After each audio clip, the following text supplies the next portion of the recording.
Now, after all this time, Nancy Wilson is just now releasing her first solo album. It was an absolute dream to talk to her. I've always intended to make a real studio solo album, not just a live album or something, or do score music, outside of the Heart machine. But because of the shutdown and everything else, it was kind of like, wow, move to a new house, have a studio space that I'd never really had before, and some real simple and good gear. Really good microphones, good old amplifiers, good old guitars. I set up camp and I made lots of racket, and it was really fun. Well, this Racket is, again, it's a beautiful album. You pay tribute to one of the greatest guitarists that ever did pluck a string, Eddie Van Halen. Tell us about how that song came to be. Somebody asked me if I would oblige them to do another acoustic solo instrumental somewhere on the album. And I said, absolutely, I will do that. And I will also dedicate it to Edward. Instantly regretted, having committed myself to such a task.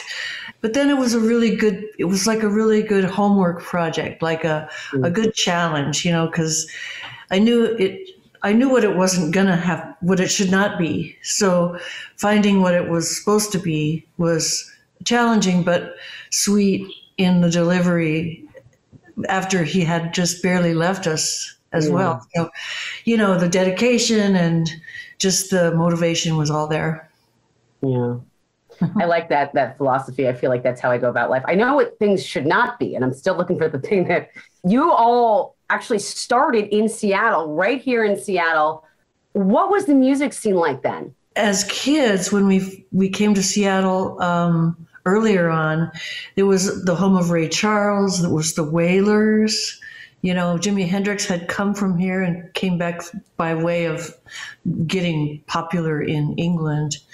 But he was from here too. And, Paul Revere and the Raiders, a bunch of really good Northwest type bands before the next Seattle explosion happened, which was in the early 90s.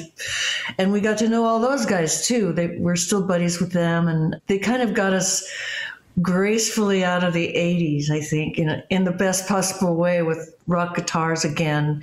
The 80s got a little too layer cake, perhaps. No, I love some of the 80s stuff. I do too. I mean, I still love playing, Alone and These Dreams and, all I want to do is make love. I still get that one. That was our biggest sort of global hit around the world, and we turned the gender around in the song, and it was instantly banned in Ireland because it was the story of a woman doing what a man would normally do. Right. We were kind of proud, that we got banned in Ireland. I mean, Kodachrome and that. I think I would be proud of that too. How is it now? How has it changed? And how did you go down that road, especially as a woman? From the mountaintop, looking back at a whole career that started out pretty rough and tumble, there's always kind of a perception that as a younger woman that you may not be worth your salt. I think work harder to be counted and to be recognized as somebody talented. So we did our due diligence up early, like as really young girls, and we went, played everywhere and learned our craft. I think proficiency is what, nobody can argue with it. You listen to Ann Wilson sing, there's only one, and that's her. Yeah. And people recognize the way I play because that's how I play. So I don't blend in with the crowd, or neither does Ann, or neither does Heart. And I think that set us apart, and that gained us the respect we were looking for. Yeah.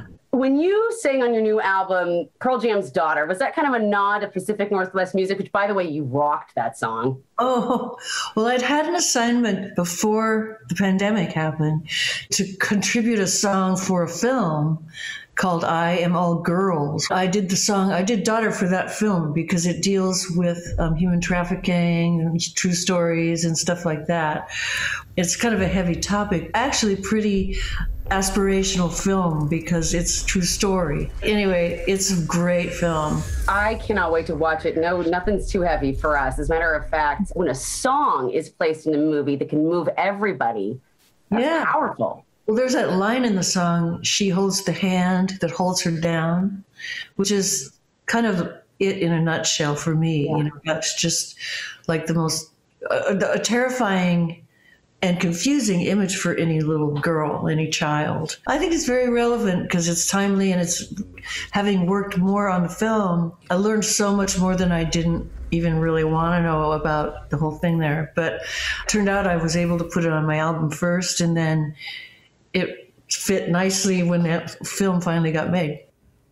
And Nancy's solo album, You and Me, is out now, and it is terrific. Special guests on her album include Sammy Hagar and Seattle's Duff McKagan. Nancy and I chatted. We chatted for a long time, so we're going to bring you more of our conversation later in the show. We're even going to talk about the Trolls movie and the Heart song, Barracuda. So even with all the accolades and accomplishments, Nancy Wilson, co-founder of the rock band Heart, keeps reaching for new goals. In our second part of our conversation, she even shared a secret with me about the song Barracuda. You got 16 albums, though, now under your belt, and so many awards. Are there any goals you haven't reached?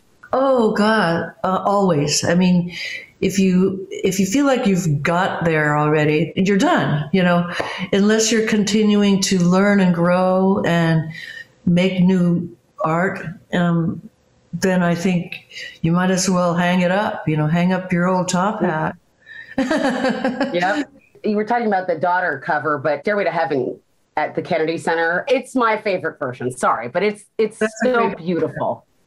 That was a great moment for us because we're super fans, you know, who played way too many Led Zeppelin songs from the time we were in clubs, and people would call us Little Led Zeppelin, and we'd have to like narrow down how many Led Zeppelin songs we would actually play in our show. And but those guys in Led Zeppelin, they came up to us after the Kennedy Center. You know, and Robert Plant was like, oh, I've grown to hate that song, but you guys nailed it, you know. And Jimmy Page said, you played that so well. And I was like, oh, you know, and John Paul Jones we'd already known and worked with before, but one of the sweetest guys, and was like, yay, way to go, you know. I'm sure so many people want to work with you. They all want to perform with you and Heart, but who do you want to perform with? Oh, man. I've always fancied a song with Elton John because I love the writing so much. Paul McCartney, Bruce Springsteen, you know. I worked with one of the Foo Fighters on the album, which was really fun. So many. I mean, Elton John, we're calling you. That would be amazing. This is one of those situations where anything that came out of that would be great. All right, some fun stuff now. I have to ask you, do people ever sing songs back to you when they see you? Do they just kind of start singing one of your tunes? Yes.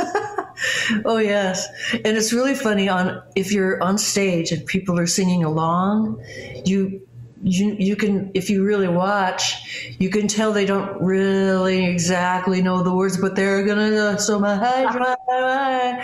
they're sort of singing in tongues, you know. And it's really the sweetest thing because people care that much, even if they don't know they kind of get the syllables right, and then they latch into the chorus, right? I mean, I believe there's one song that everyone has had to look up the lyrics for. Dog and Butterfly? Oh. Barracuda. Oh, wow, yeah, there's some esoteric stuff going on in Barracuda for sure. The dolphin, the porpoise. Can you tell me what that's about? As, you know, young songwriters, that we really loved all the obscure sort of Beatle references, like in I Am the Walrus, songs like that. For a while, we've always had different nicknames over time, for me and Anne, for each other. And for a while it was Porpoise, because we thought they were just the free, wonderful ocean, angel creatures. So it's just a fun little detail there. Okay, that literally my whole reason for getting up this morning. We'll see that you're the only one that really knows that now. So, well, ironically, it's so, the music was in the new Trolls movie, and my daughter is now getting to experience this music. She loves it, and she's singing along, and I'm like, what are the lyrics? And we looked it up, and she's asking me, and I'm like, what is pork? Yeah. I'm like, you know what? Next time I'm talking to Nancy Wilson, I'll ask her. Right. Well, that had to be pretty cool, though. With, completely different audience hearing these songs, rocking out to Barracuda. My 8-year-old rocking out to Barracuda. So great. That is the greatest possible thing. The next generation, who are the future, it's still resonating. In a troll film, that it's just really cool. Our audience has become younger and younger. Their parents are bringing them to turn them on to the stuff that they were turned on to at their age beforehand. So when you start skipping into new generations, it's really the ultimate of all wonderful situations you could be in as an artist. Y'all, how awesome is she? Rock and roll superstar, and she was so humble, so easy to talk to, so wonderful. Just thanks to her for giving me so much time. I'm sure she had lots to do in her day, but we appreciated the 30+ minutes. I stole her.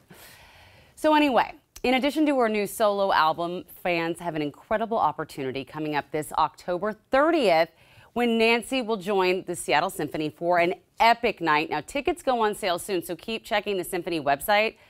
I hope Nancy will maybe come visit us in the studio then later this fall. Fingers crossed.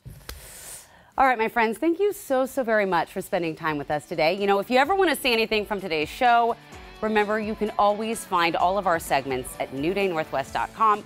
And really, you can also always shoot us a note to newday@king5.com if there's something that you'd like to see on the show. You want us to cook something? We'll figure it out. Just send us an email.